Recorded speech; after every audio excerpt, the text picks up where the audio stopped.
Warning, the following video contains blatant Disney bias. Bias when you have positive feelings towards something that someone else disagrees with. Psst, not real definition of bias, because the internet is full of idiots. But seriously, is it really that surprising? Because Disney has been killing it in this decade. Heck, just in this year! What has been surprising is that in the same decade, the one division that was for so long Disney's most consistent, and sometimes only output of quality, has been slightly less consistent, but only in that its biggest competition has been replaced by Disney's other animation division. But last year's Inside Out proved that Pixar clearly still had the chops, and in an original film no less. And while I've made my feelings known about Pixar's future sequel fixation, I'm not going to give them that hard of a time about it, since their track record of originals versus sequels is pretty equal at the moment. But hey, as long as they're at least still making animated films and not just constantly trying to replace them with live-action shams. So what happened after Pixar finally gave in to Ellen DeGeneres and made a sequel to one of its best films 13 years later? Well, I'll tell you one thing, Disney should clearly be making more movies that instigate boycotts, because that seems to be the slam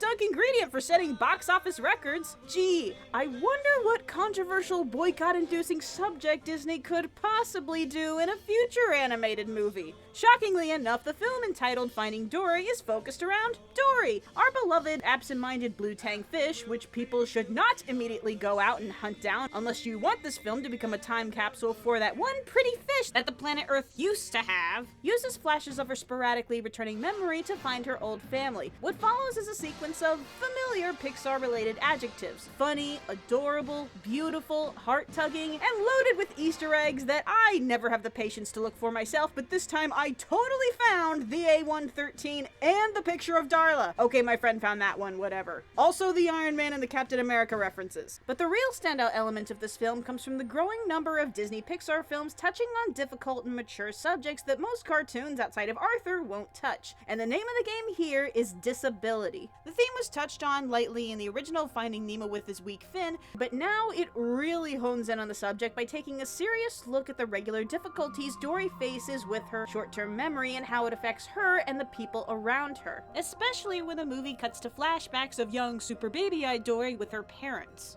I've stated before that Pixar movies excel at expressing the parents' perspective, but these have got to be some of their most relatably heartbreaking and inspiring scenes that they've ever created, depicting scenarios that can connect with any parent that has ever worried about their children at all, regardless of ability. And yet, despite featuring such a serious and potentially dark topic, this is a surprisingly lighthearted film, aided by a very enjoyable new cast of characters: Destiny the nearsighted whale shark, Bailey the hypochondriac beluga whale, two overly possessive sea lions. Wow, Idris Elba has been in like 3 Disney movies this year, but especially Hank the Septopus, played by Ed O'Neill. Yes, he's a relatively standard curmudgeonly loner with a secret squishy center, but Hank steals this movie with his relationship with Dory, his dry humor, but above all, his animation. You'll remember I was impressed with Dave the Octopus from DreamWorks' Penguin movie, but Hank blows Dave out of the water. For one, he has a more biologically accurate placement of his mouth, which means he has to do a lot of eye acting, which I have absolutely no experience with. His ridiculously effective camouflage ability, but the true marvel is his movement. Pixar animators admitted he was particularly difficult because, unlike other CG characters, he has no skeletal structure, so his movements are a lot more cartoonishly fluid and exaggerated as he stretches and flops quickly and effortlessly from scene to scene. Also, this movie has like the greatest celebrity as themselves cameo ever. Now for a section I like to call What Other Critics Are Saying That I Disagree With. This film is substantially less epic than Nemo, being less laugh-out-loud funny and lacking the same level of stakes and danger.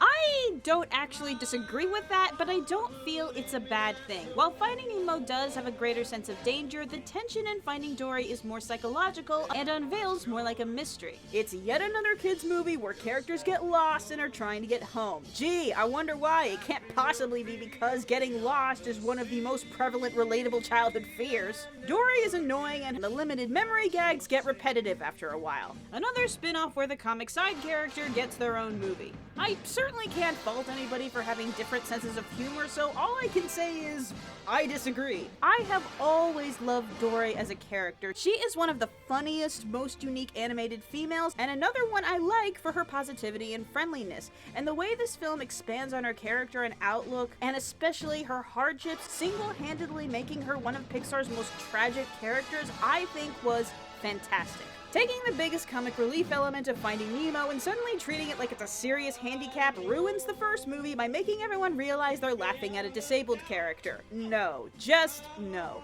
I won't deny there is a tinge of sadness when you rewatch Nemo knowing what happens in this movie, but I don't think it cheapens the comedy. Obviously, again, I can't speak for everyone, but to me, through the power of Pixar's writing, Ellen DeGeneres' performance, the character's cheery and optimistic nature, and especially the lack of any true mean-spirited intentions from other characters, I feel they've managed to treat it both with respect, but have it still be funny. The only way it ruins Finding Nemo is through all the continuity breaks. But now for the gripes I do have, but none of which are really serious problems. Despite how mutually fun and poignant it is, I admit this film doesn't quite escape the pitfalls of sequelitis. While it has a completely new cast of characters, save for some brief appearances, you can feel this film treading on some familiar territory to the first film. And I will admit that the final climax is one of the most frequently used kids' movie tropes, and it is one of the weaker parts of the film. And I know that's likely due to the ending being rewritten after the staff felt the original overlapped some controversial similarities with the then recently released Blackfish documentary, which is also why the film takes place not at a SeaWorld clone, but at a fish rescue and rehabilitation center that merely functions like a SeaWorld clone. Also, this movie defies logic like Elsa defies gravity. A drinking game where you drink every time a scene makes someone say,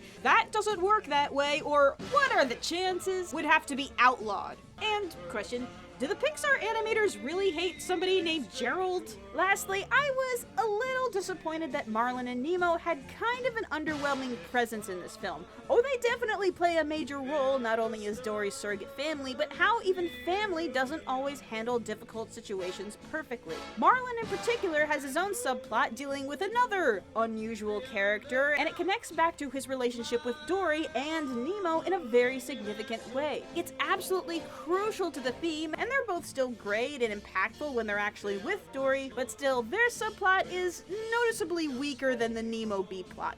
I also want to mention one thing at the very end, which will involve spoilers, but unlike everyone else that will tell you to mute the video, I'm gonna write it down in text while not saying anything specific out loud, so you can just not look at the screen for a minute. Okay, so about that thing that happened, I wasn't sure how I felt about it at first until I realized Disney never does this. This is actually totally new for them, so I'm actually okay with it. Also, it's really important for the theme and stuff. And yes, I cried, because apparently I cry at everything that isn't Toy Story 3 and Inside Out. I don't know why! Also guys, stay after the credits. And finally, I would be remiss if I didn't mention the short film before Dory titled Piper, which is bound to be at least nominated for something, not just because it is one of the most adorable things ever put to screen, but because it looks astounding. This is easily the most photorealistic characters Pixar has ever done, but still making them expressive and skillfully avoiding the uncanny valley. Plus, CGI water has never looked this good, but nuts to that, look at the sand! You can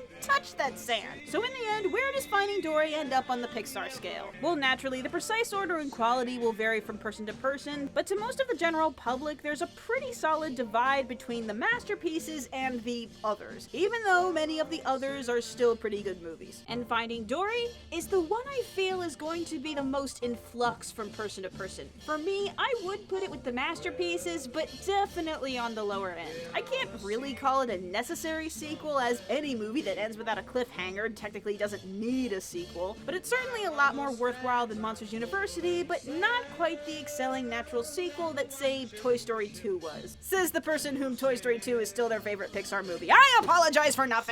Everyone pretty much agrees that Finding Dory isn't quite as good as Finding Nemo, but that it's still a great film. But your personal enjoyment will largely depend on how you feel about the theme and how much you like the new characters. Certainly the second best animated film of 2016, but I guess we'll see how long that lasts. But before then...